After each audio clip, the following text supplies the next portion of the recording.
episode of Swamp Revival here at the Swamp Revival headquarters. And today with me, I got a pretty special guest I've known for a long time, and that is Colton Johnston. How are you doing? I'm doing good, Billy. Good. Glad you're here with us. Yeah, glad you're here with us today. We were talking yesterday, and I've known, how long have I known you? I think it's been over 25 years. Over 25 years. Known him since he's been young fella. 8 years old, 7 years old. I think I was 7. Me and his dad used to work together with the forestry department. That's when I first met him. I think your dad showed up at the office and brought all you youngins and come to check out and see who I was. And me and him were partners on the same rig fought fire together for years until we kind of went our separate ways within the forestry department. But I wanted to have Colton on here today because I watched him grow up since you've been little, graduate school, get married, Yeah. work various jobs. But you've been a cowboy? Pretty much. Cowboy, mostly. Yes, sir. Pretty good horseman, broke some horses. Still doing that? A little bit. A little bit. getting too heavy and old for that. Yeah, ain't we all? Let's see. Hunting, fishing. A lot of that. A lot of hunting, fishing. And what's your favorite when it comes to hunting? I mean, you got deer hunt. You deer hunt, right? Yeah. Run dogs, hog hunt, duck hunt. What else kind of hunting? Rabbit, Rabbit beagles. I want to do that. Yeah, we need to. Let's go right over there. Yeah, absolutely. What's your favorite? I'd say turkey hunting probably. Turkey hunting? Yeah, I forgot about turkey hunting. Yeah. That's coming up. The turkeys are they're wily fun to mess critters. with. They are. Yeah.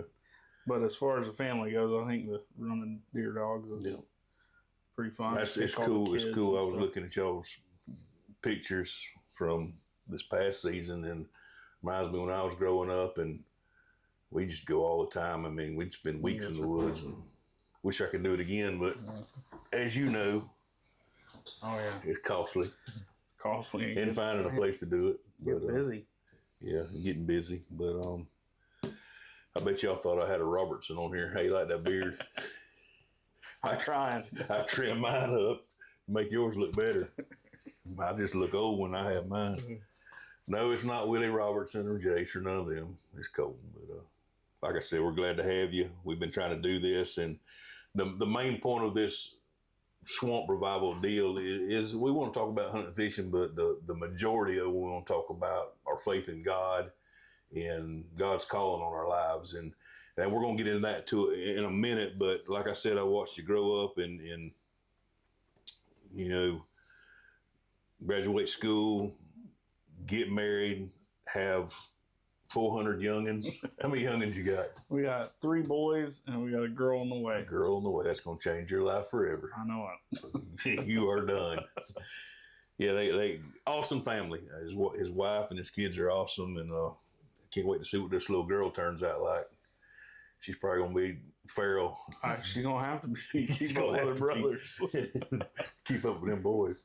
But in every part of life, we have the things we like to do, we want to do. The hunting, the fishing, we all love that.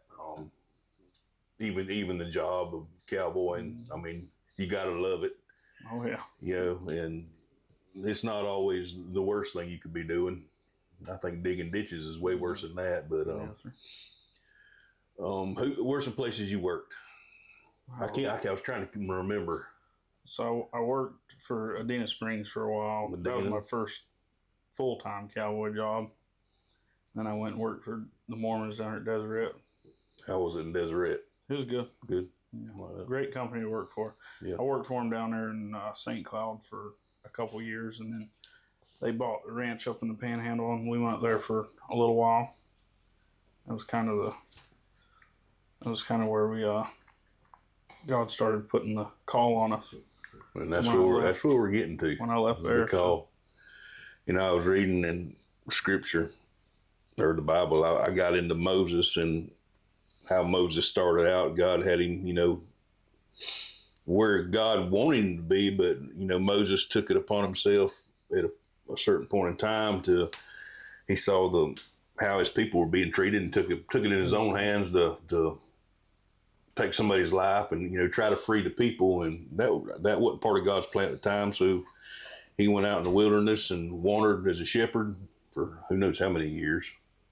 I mean, we all wander sometimes when God's got a call on us and we run, and God meets him out there with the burning bush, and Moses stops and has to check that thing out. And that's when God called him. And we all got a call, and I was thinking about that earlier, is just like I said, watching you grow up and all that, and then get to this certain point in your life where you stop and say, hey, God's got something for me. And the way you stepped down in faith, I mean, I got called to be a preacher and a pastor right here, not far from the house, but God called his family to leave Florida. I mean, that's about like going to Africa, But tell us about where, because this has to do with mission work. Mm-hmm.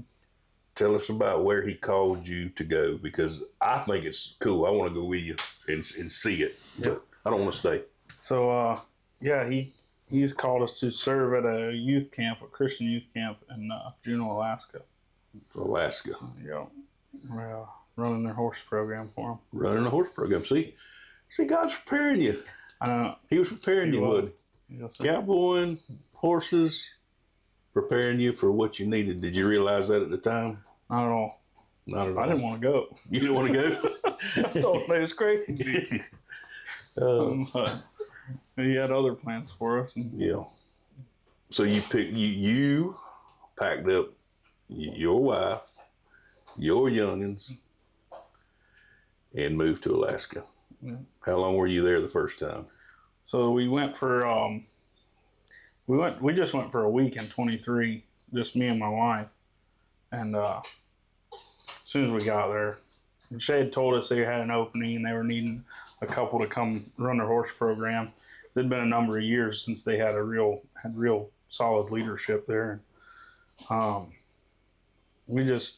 told her I agreed. I'll go for a week. Let's go check it out. So we went, and man, as soon as we got there, I was like, dang it. Yeah. This is it. This is it.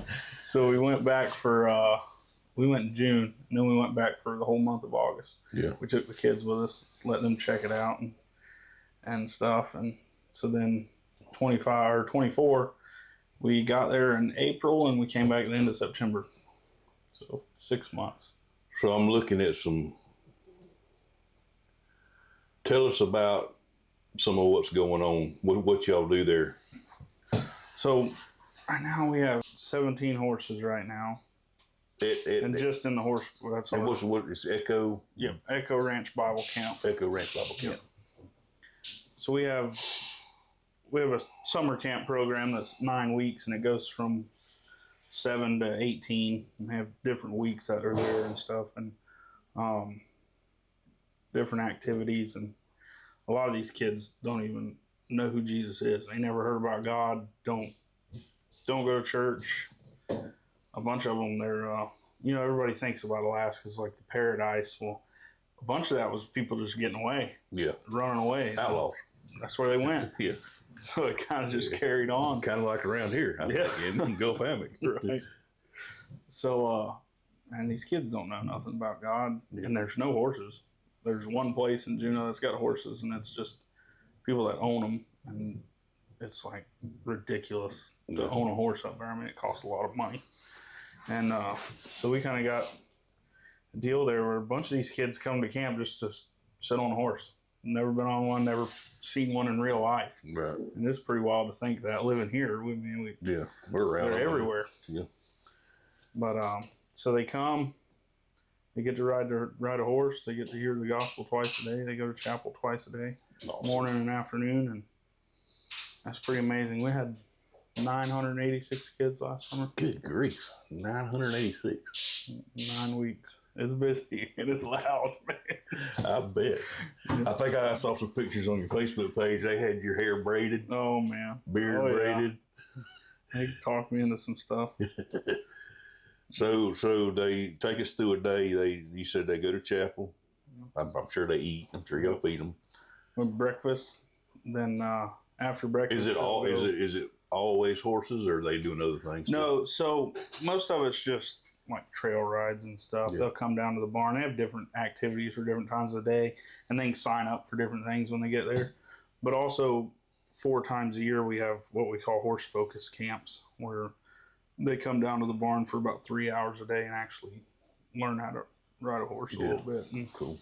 And get to spend some time with us. And then we get to do a devotion with them and stuff then. But it's pretty cool. We get to see a lot of kids and minister to a lot of kids. Yep. You know, I saw a picture of that prairie when you're looking out across that prairie, and tell them where that prairie ends up. That's what's so cool. So, yeah, we Cowie Creek borders the camp on one side, and it's a big valley. The Cowie Meadow is what it's called, and you meadow, come off the meadow, not prairie. You come off the meadow down there, and there's a kind of like a berm down there, and you just come up there, and it is just ocean. Just ocean, and it's beautiful. And there's a big mountain on the other side of the bay. It's called Lion's Head. It's huge. It's just unreal. Yeah, like I never seen nothing like it in my life. I want to see it. I got to go sometime. I don't know how I'm gonna get there. But and it's not like located around any towns or anything. Well, there ain't many towns in Alaska, but how do you get there? So we are 40 miles northwest of Juneau. So we're at the end of the road, literally. End of the road. The road stops, and so and it's by boat. If the tide's high, you got to take a boat, and if it's low, you can drive around the cove. It's pretty rough, but no electricity. We have camps run on a generator system. We're out there. Yeah, that's cool. And I just think it's cool. I mean, that's just your mentality, kids. It's always has been, because, you know, we kind of left this out, but you're also like to duck hunt. Oh, yeah. And I like to duck hunt. I don't blame you. I did it. I'm not going to say I'm a duck hunter, but I got to go for the first time ever to actually go hunt a duck, and I like it. I love it. Man, when did you start duck hunting? I guess about 8 years ago, I think. Cody, my oldest brother. Your oldest brother got you? Started taking me. And got into that, and then you started taking that and doing something called Hunt Purpose. Yeah. And I thought that was cool too. Man, you do all the cool stuff. I'm just a preacher. You get to do all the cool stuff. No, he made it to where he took kids hunting that probably would have never got to go, right? Yeah. Just some kids at our church and stuff that just, you know, they kind of bug you. When are you going to take me hunting? Yeah, when are you going to take me? I want to go. So it just kind of turned into just taking a couple of them just to go.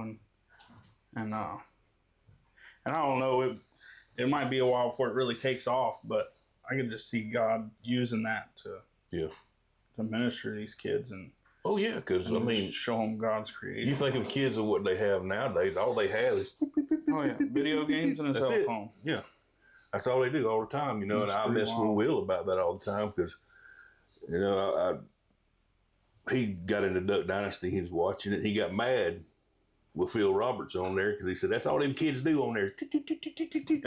So I do that to him now when I catch him on that game. I'm like, that's all you gonna do? You know, Dad, quit that. You know, but he's turned the corner. He's got into hunting and he likes it. Killed him some stuff. So, but these kids, that's all they got is, like you said, the games and the cell phones. So we got to give them something, or they're gonna starve to death. Absolutely. If McDonald's shuts down, they're done. Done. But it's been a blessing, just the hunting deal. I mean, I try to do a little word with them when we're in the boat waiting for sun and stuff, and even just older people. I mean, there's some friends of mine from high school that I kind of reconnected with and started duck hunting with again, and one of them in particular, he he'll tell you, he's told me his whole life, I don't believe in God and that. Yeah. I'm like, that's a bunch of bull. I'm like, okay. Well, us going together, I pray every time before shooting line. I'm going to say a prayer. And we're sitting there one morning and we kind of getting there late and it was raining and we got everything set up and hurried up and got the blind set up and we was sitting there and we have 2 or 3 minutes before shooting light and I was getting my gun ready and he said, hey, you gonna pray for us? I said, man, it almost made me cry. Yeah. Like, man, I've been knowing this guy for 15 years and I ain't never heard anything like that. That prayer you thought nobody heard. Mm-hmm. They were hearing it. Probably praying to kill some ducks. Oh yeah. So, hunt purpose. I think your wife's got a little thing she does called Hunt Purpose Wife. Yep. You ought to write a devotion or something, or a book. A book about your life. I'd read it. I'd buy it. Well, at least I'd sell one copy. One copy. So when do I get to go? Go where? Duck hunting. Well, you're gonna be gone though, ain't you? Back. Well, I'll be back for regular season. So he got called to Alaska, and I bet you thought it was gonna be like a temporary thing. Oh man, it's a wild story too. So there's a guy that goes to our church. He's an electrician, and he goes to work on a house. Got struck by lightning over north of Gainesville, and this guy, he's pretty on fire for God. Like he's gonna tell everybody he meets about our church and God and everything. So he's sitting there and talking to the man that owned the house and goes to tell him about our church and starts sharing the gospel with him. He's like, that's pretty awesome. When I was a preacher at Westside Baptist for 35 years, I know about God and everything. So they got to talking and he was telling about our church and the deal we do over at the house with the music and stuff. And so they come over to the house. They come over to church one Sunday, and they come to the house to look at the barn. You know, we got horses at the house and stuff. So they seen our horses, and we're like, "Oh, y'all got horses? Yeah. So what do you do for a living?" I'm a cowboy. Day work for a living. She's like, so there's this camp in Alaska that's got horses that needs a horse program director, and I'm thinking this one was crazy. Yeah, ain't no way. And then, man, I'm trying to remember that. I think that was 2020. So 3 years went by without. I never thought about it again. Right. And that same guy, they got in touch with him and told him they had some spots open up on a work team to go up there for a week, and that's when 2023. That's pretty cool. Yeah. I notice God takes us into places we never thought we'd be. Absolutely. He takes us from comfortable to uncomfortable, and I'm sure that first trip out there is pretty uncomfortable. Oh yeah. Basically, probably because you haven't left Florida. Not very far. Not very much. And when it was wheels on the ground. Yeah, it was no airplane. Yeah. So y'all went out there, did that, fell in love with it, enjoying it. So that's what people don't get is they think, oh, I got to go serve God and it's just going to be terrible. No, God puts you in places and gives you things, the desires of your heart a lot of times. Like the church over, I mean, I didn't want no part of that, honestly. And sometimes I still don't because people's just aggravating, but I love it. Yes, sir. I can't see doing anything different in even this thing right now. I mean, this Alaska deal with you, he's even making it a little more uncomfortable now because maybe you got a little comfortable being there a few months, but tell us what you're fixing to do, because this is where all you that may see this can help Colton out and his family out, because it's fixing to escalate. Oh yeah, and quickly, because God's calling you into full-time mission work. Full-time mission work. Full-time mission work, guys. Listen to me. Never thought that'd be somewhere I'd be. Yeah, I bet you never thought that, huh?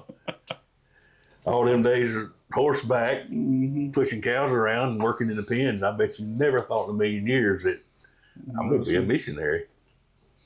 No, but he's So tell us what the plan is, who you with now, and what's fixing to happen in your life. yeah. So we joined a missions organization, and they're really really helpful, and they're really awesome people to work with. What's their name? Avant Ministries. Avant. They've been around since 1890, I believe. That's when they started. So a long time. So they've been doing mission work a long time. Yes, sir. So their main deal is church planning, but they had a orphanage in Juneau there, and like I think they opened it in the 40s, and then in the 60s, one of the guys there, the guy that owned the property that the camp's on, he got kind of in with the orphanage and was helping them boys out and kind of doing what I'm doing, teaching them to hunt and fish and work, and he had God give him a vision of having a Christian youth camp, taking them boys from the orphanage out there to his property and teaching them life skills and stuff, and that's kind of like what you've been doing. Yes, sir. And that's how Avant came to have the camp there. So you're working with them. You're going to go into full-time mission work. Full-time mission work. Full-time mission work. It means we don't get paid. We don't get paid. Craziest thing in the world. Hey, but God gives you what you need. He does. Remember what Moses said? He said, I can't talk. Moses gave him air. And he said, what if they don't believe me? He gave him a stick. He said, take that stick, throw it down in front of them. I'll show you something. You know, I don't like to get up in front of people myself, but as soon as I step there, if I step out in faith and I'm going to get up there on Sunday morning, I'm stepping there, he fills in. He fills in where I'm weak and where I don't want to be. Absolutely. He'll take care of you. It is wild how he has taken care of us just over the past couple of years and not even really being in full time yet. And it's just mind blowing. And I worry about things like that. Yeah, big time. I mean, that's our nature. But he has surely worked on me. I mean, you're a husband and a daddy. That's your job to be concerned about how you're going to provide for your family, you know, or it should be. Yes, sir. But I know when you take that step of faith, just like when I walked away from the state, you know, I'm worried about, okay, now I'm leaving retirement, I'm leaving my health benefits, I'm leaving something guaranteed. Yes, sir. But there came a point in time when, and it was not on my own accord, he had to do something in my life to make it where I couldn't work there because of health reasons. I didn't know what they were at the time. Now I do know what the problem is, but I could probably go back up there, but I'm not going back there. Yes, I don't want to go back. I want to continue on the path that got me on. But the moment I stepped out and said, yeah, let's do it, he filled in. Oh, absolutely. I mean, like I said earlier, when I was working for the Mormons, that was my dream job. Yeah. Cowboying for the largest cow-calf operation in the United States. Yeah. I mean, they have got the cows. And, you know, I just was feeling God tugging on me, like, this ain't where I want you. Yeah. But I just kind of pushed that aside and go on with it. And here we go, another month. And one day I wake up and I'm like, man, I do not want to go to work. Like, I hate this. Like, this is the worst place I've ever been in my life. One day it's your dream job, and the next place you hate it. It's wild. But I just can't help but I know that was God. I mean, he just wanted us somewhere, and that we weren't where we were needing to be. And where was your wife in agreement? Because I know that happens a lot. That either my wife wants to make a decision and I'm against it, or I want to make a decision, she's against it, and we've learned not to do nothing until we both pray on it. And when it's the right thing, God gives it both to you. Yes, sir. You know, absolutely. Because my wife, she'd jump on a plane right now and leave and move to Alaska like right this minute. But Billy ain't going right now. Yes, sir. But if God said, both of y'all, you need to go, and we both knew it's from him, we'd hit it. Cause yes, sir. man, it just makes life easier too. It does. It does. Like, I spent a lot of years running from what he wanted me to do, and Yeah. I'm looking at it now. I'm like, man, you're an idiot. If you just Quit running. you just sped up, Yeah. got where you were supposed to go years ago, this would have been a little easier. Yeah. You just started younger Right. and not so wore out. Oh man, I don't know. Serving God's fun. It is. People don't realize it. They think it's some kind of chore, but it ain't. Not when you're in His will. Guarantee you. So how can we, or it may be somebody watching on here, because we're starting to get some subscribers, starting to get some followers, and if you don't subscribe to our YouTube channel, please, it's free. Yeah. Like it. It's free, ain't it? It don't cost nothing. Like it, share it, subscribe. The more we get the word out there, the more people are watching, because these guys are going to need some help. They're not begging for it, but I feel like if I have the opportunity to help spread the word of God and spread the gospel, I want to do it with somebody I know that's going to get the job done, and they'll do it. Yeah. So if you would like to help us out and support us, you can go to avmi.org and just hit the give button and put our names in. And you can give one time. You can give monthly. Yep. I don't know if there's weekly on there. I think remember. there's weekly, monthly, annually. I mean, any little bit of thing helps, because it goes directly to them to support them and their 105 youngins they got. They eat a lot. They eat a lot. I saw them the other day at the restaurant. Boy, they was wearing some stuff out. Some of it was on the floor too. I don't know. I don't know if they learned to eat from you, but enjoyed having you on here. Yeah, appreciate you coming all this way, and I hope that, man, I hope God does some big things to you, and I know He will, because I know you're willing and you've been faithful so far. Probably more faithful than I could be, because I don't know if I could spend that much time away from home, but I know if God called me, I would. But I know God's going to bless it big time, and thank you for what you're doing. Thank you for being a servant of His and going to share the gospel with some kids. Yes, sir. Thanks for having me. Maybe that hunt purpose will take off around here, and we'll get some young ones on the water and in the woods. But yes, sir. Hope you enjoyed this episode. Colton Johnston right here. Somebody's calling me. Thank y'all. We're going to turn them off for a minute. It's Colton Johnston. I'm Billy Keith. Thanks for joining. We'll see y'all on the next one.